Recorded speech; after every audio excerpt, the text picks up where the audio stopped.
Hello everyone, this is Angela here, and today I want to talk a little bit more about online dating and how to spot a potential narcissist. And when I mean potential narcissist, I just want to clarify that I'm not a mental health professional.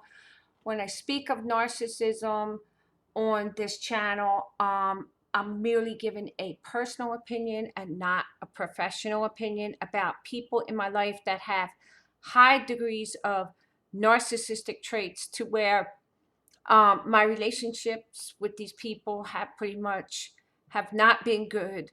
And, I just want to share my learning experiences so I can give some insight to the community. So, with that said, I want to talk about how narcissists use ghosting as a way of trying to enlist people um, into relationships, okay, into like your romantic relationship.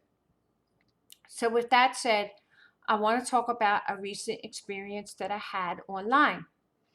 Um, a lot of people are against online dating. A lot of life coaches, quite a few life coaches said don't do it because it's loaded with narcs. But I say, if it's a good way, if you have strong, healthy boundaries, and you know you're going to, it's a good way to try to weed out, because out of 10, 15 people that are bad, there might be one good person. I mean, after all, you're out here looking, so somebody like you could be looking too. But you just got to be smart and learn how to weed out these potential, possibly narcissistic people. So I want to explain to you what happened. Um, I was talking to this guy online, and I noticed some red flags about him. Okay, but before I get into all that, we seem to connect on some positive issues. Like, he lived nearby. He seemed to like the things that I like to do. He's on board with my lifestyle, meaning, I follow the ketogenic lifestyle because it helped me keep my weight under control. Maybe one day I'll do a video talking about my weight issues and all the weight that I lost doing a low carb keto diet, like, but not really full blown keto, but sort of a modified version of it. But I digress. Let's just move on. So, there was a lot of things that he seemed to like that I like, which was good. Um, I noticed some very subtle, what I call love bombing with him. We hadn't met, and he was talking to me like through on the website, private messaging, and he was sending me like these, what I call flowery emojis, like glass of wine, roses, and all this stuff. And it's like, somebody may think, yeah, that could be just him being romantic, but it also can be a little bit of love bombing, okay? Because I didn't, me myself, I didn't feel comfortable sending somebody like kisses or something like that when I haven't even met this person, okay? So I saw that as a potential red flag. Maybe he was just being romantic, maybe it was a red flag. So it kind of stuck in here, to proceed with caution.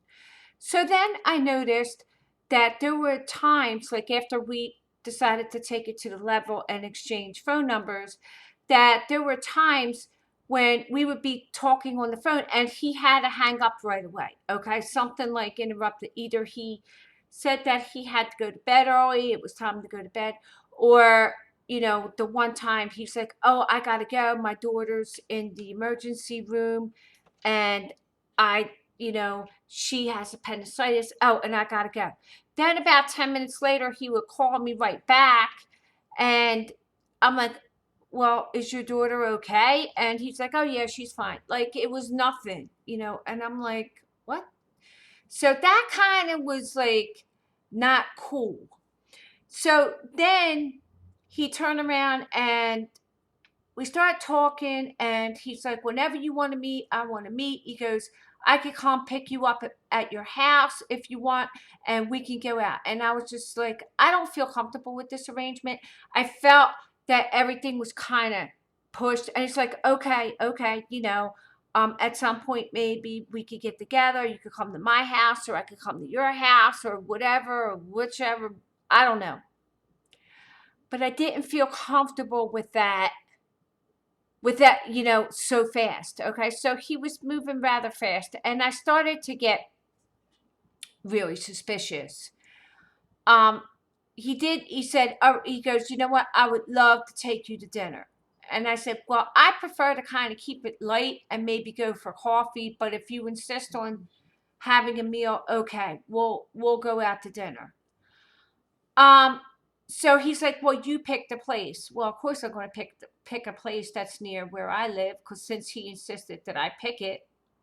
But I tried to be somewhat reasonable and make it rather close to where he's at too.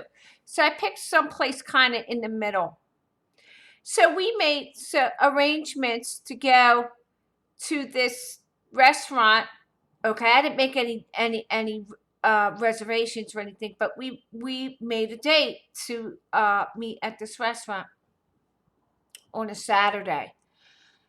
And I guess it was about Tuesday or Wednesday, I forget. Maybe it was even Thursday. I don't even remember at this point. No, I think it was Wednesday, but whatever. I'm on my way home from work, okay, and I do not drive into town because I prefer to use public transportation. It's cheaper, it's quicker, and it's just better. It works out better for me, okay? Um, so I'm on a train, and he calls while I'm on the train. So I said to him, would you prefer if I call you back uh, after I get home? And he said yes. So I call him back, and he turns around and he says, I'm in the car. I'm on my way out to the store. He goes, I'll call you right back when I get out of the store. Okay. So he said, I'll only be about a half hour, so he doesn't call.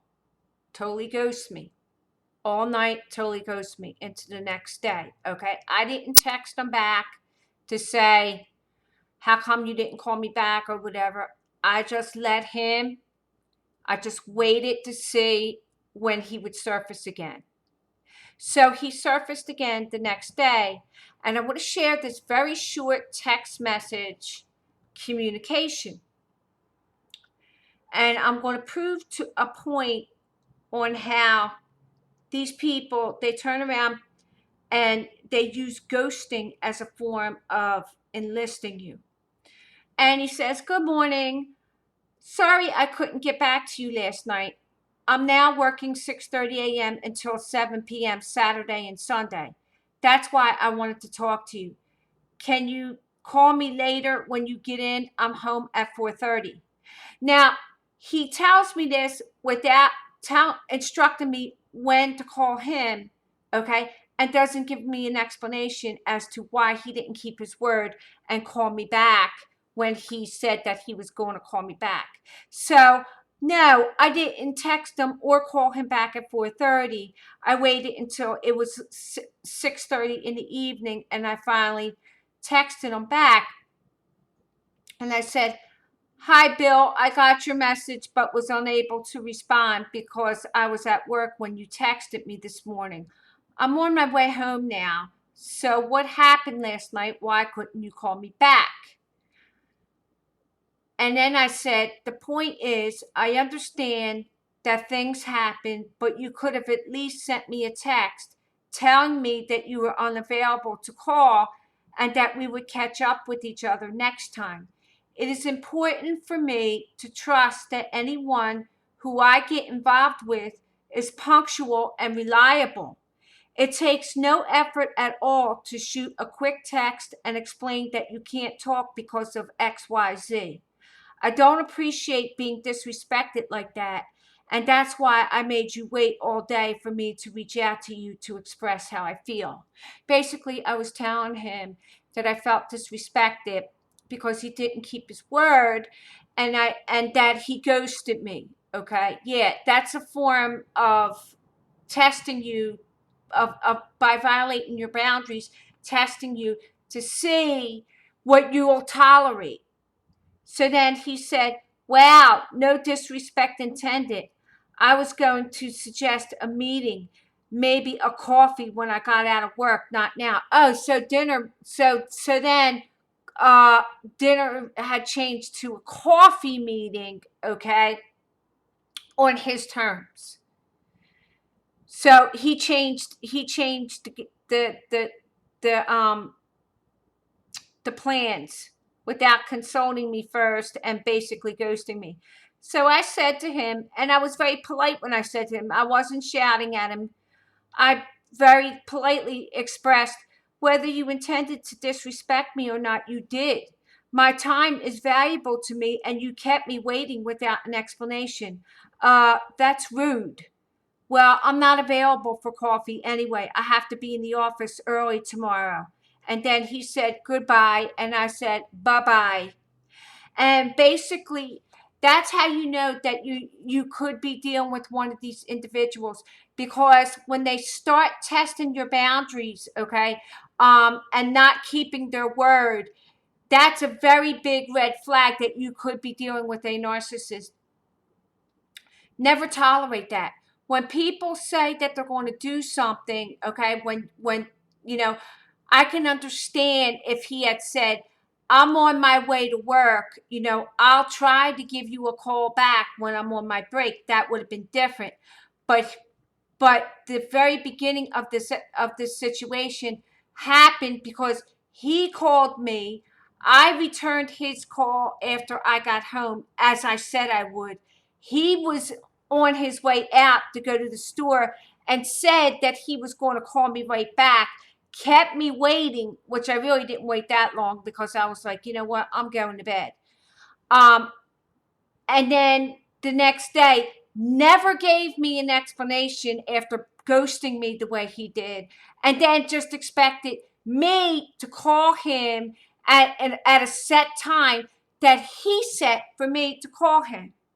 No, okay? No, you don't allow somebody to disrespect you by not keeping their word and by not explaining why they didn't keep their word in the first place. They owe you at least that much, okay? But see, they'll already start breaking boundaries even before you meet them. Never ever agree to have somebody pick you up at your house. Never ever accept when somebody ghosts you, whether it be short-term ghosting or long-term ghosting, okay? Because this is their way to test you, to see how much control they have over you. And if you give them that control, that's the beginning stages of an abusive relationship. So with that said, I'm going to stop this video. As always, I appreciate your thoughts, and I hope that everybody enjoys the rest of their day. Take care. Bye.